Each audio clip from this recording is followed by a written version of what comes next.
Welcome back to Street Signs. All right, we all know this is the most critical time of the year for retail. And this week is the final round for numbers for fierce competitors. The next 7 days could potentially be the most critical of this year's extra long season, right? A lot of time between Thanksgiving and Christmas, with some retailers racking up 40% of their total sales just in the next few days. Wow. It is a very important time for retailers. That is a wow. Anyway, joining us today to size up said competition, we have Jan Niffen, CEO of J. Rogers Niffen Worldwide and former department store executive. We also have Stacey Widlitz, president of SW Retail Advisors and a CNBC contributor, and also Bert Flickinger of Strategic Resource Insight Group. But first, our very own Courtney Reagan is going to set up today's fierce competitors. Court? Thanks, Mandy. So we're going to roll a little package here to really size up where we're going today. We've got Walmart, we've got Target. Both sides have some positive assets going into the fight. So who's going to win? It's the fight of the retail giants in the ring. Big boxers. Walmart takes on Target. Sizing up the competition, Walmart has 4,000 stores in the U.S., while Target's got just over 1,700. We're putting everyday low prices against cheap chic, and going into this holiday season, Walmart's Q3 same-store sales are up 1.5% year over year, while Target's nearly double that. Analyst estimates for same-store sales this holiday quarter put Walmart up 1.8% and Target up 2.3%. But not so fast, Target. Last year, Walmart delivered a powerful punch with a holiday quarter profit up 10.7%, while Target remained unchanged.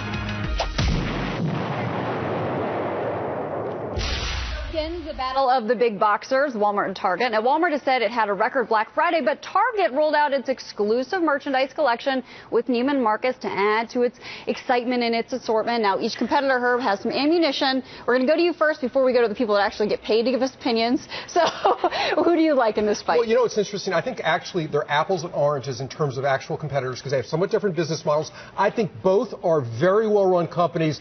It would be hard to choose between either one from a how well are they run standpoint. I will say I'd give Walmart the edge because on one level they went to social media in a huge way, and that really I think helped them out in the post-Thanksgiving period. Yeah, they've got a special bureau out there in California that does it. Now, Brian, you're with the experts, so I want to hear what they think. Yeah, but I want Herb to commit to a pick. Herb's not going to commit. Come on. Make a pick. Well, Herb's like, well, I can see the benefits of both companies. Aren't you here to make a pick? They're both very well-run companies. So pick one. Brian, Target. Thank you. Thank you. That was a gun-to-head pick. Now, okay. No. Hopefully it won't be so hard to get the picks out of our experts here. Jan, Stacey, Bert, it is ladies first here on Street Signs. What say you? Which pick is yours? Well, I'm relieved. I agree with Herb, so I won't get in trouble. But, you know, I would pick Target because, first of all, exactly, the Neiman Marcus collaboration has been terrific for December. They did have a very tough November, so expectations are very low. And on top of that, they're going into Canada, which will be accretive next year, and that's not even in most analyst numbers. So the numbers will actually be going up, and the stock is only about 11.5 times if you consider the potential accretion with Canada. Okay, there you go. Stacey, checking the box for Target. Bert, what say you? Target or Walmart this holiday season?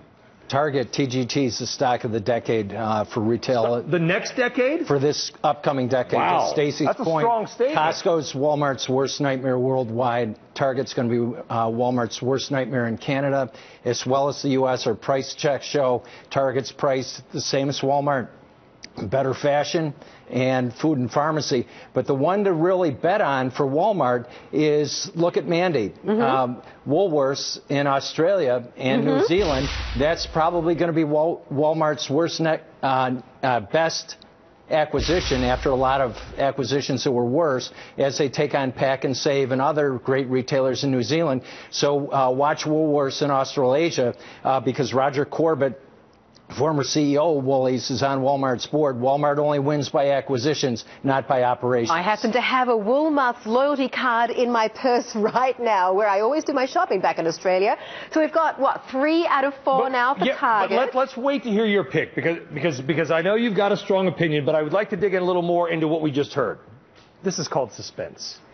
Do we need suspense music? Yeah, well, we still have 5 minutes left on the segment. Courtney and Herb. Herb, to you particular, what we've heard now twice and from yourself a little bit is that Target's Walmart sounds like 15 years ago. Walmart is now over the world. Target is not, but is going to be. Do you agree with that? Is this going to be a gigantic international opportunity for TGT? Well, obviously, based on the number of stores, there should be opportunity. But I think you also have to take a look at something else, and it's same-store sales. And when I go back and I look at the ratio and I look over time, I'm looking at a much better performance from Target. Because it's just, look, it's a much more pleasant shopping environment. And I go in both stores. It's night, and that's what gets me back to my night and day. But internationally, look, that's been the story for how many years now? I don't know. How many years, Herb? No, you tell me. Let the analysts tell me, because that has always been an opportunity for Target. Executing on other shores is a lot different than executing right here. Are you waving, Bert, or are you saying 5 years? How many years? 5 years. Our store checks, whether it's in Toronto or British Columbia, show that Walmart doesn't have products stocked on the shelves Saturday and Sunday. To Herb's point, it's even worse whether you go to Chicago, California, or Carolinas, and you take out inflation, with Walmart doing over half its business in food. Adjusted for inflation, Walmart same-store sales are neutral to negative. What would change before we just build the suspense here? We're going to save You're you just for last. that good, Jen. Yeah, and you got to make it good for us. Stacey, what would change your mind about your pick being Target? What would move you over to the Walmart camp? Well, anything that you've heard here today? I have to say that we know that Walmart's been reinvesting in price, and so far that hasn't really paid off in terms of the traffic. It was barely positive last quarter. So I would really need to see that change. In terms of Target, I just like what they're doing. They're thinking out of the box. They're doing these team-ups, whether it's Missoni or Nate Berkus. So I would really need to see traffic turn in a significant way at Walmart. Is it time for Jan yet? I think it might be. What say you? As we were saying before, we've got 3 picks for Target. Are you going to be the one that says no? Yes, I am. And I'm relieved that I'm not agreeing with Herb, so that always works out well for me. I'm less relieved that I'm not agreeing with Bert and Stacey. However, I'm a Walmart fan. I think Walmart made some horrible mistakes 3 years ago. I think doing the Project Impact was really a bad idea. I think getting rid of Actionality was really a bad idea, and they're correcting all of those. They're going back to what made Walmart win the game in the past: everyday low price, drive the business with gross margin, drive your competitors into the sea. But is that going to bring the new customer in? Isn't there a Walmart customer that exists that religiously shops there that will never go anywhere but Walmart? But they're not going to bring in many new customers. I don't people believe are that. set in their shopping ways. Price you and I have talked brings about in- this about JCP and others. You have a customer, that's your customer. But if Bert Everybody is Walmart's customer. Price matters. Everybody shops there. Some people buy a lot more of their stuff there. Some people buy a lot less. Everybody shops there. Hey, but Jan, if Bert is correct and the pricing is actually similar at both of the stores, if he's correct on that, and again, I get back to the shopping experience, isn't it Target's to gain? Remember, Walmart tried to go the Target route. They failed, and as you said, they turned themselves around. The stock's been a great performer. But again, as a consumer, which one do I want to go to ultimately? Well, Target's a higher-end store. Walmart's a lower-end store. Walmart's customer is a $30,000 a year customer. I don't know. Isn't about 95% of their products the same? Walmart and Target, Bounty paper towels, socks. I know they got some special deals, Nate Berkus. But if I shop the two, it seems like the products, they will never admit it, seem to be the same. No? Bert, you agree. That means you get airtime.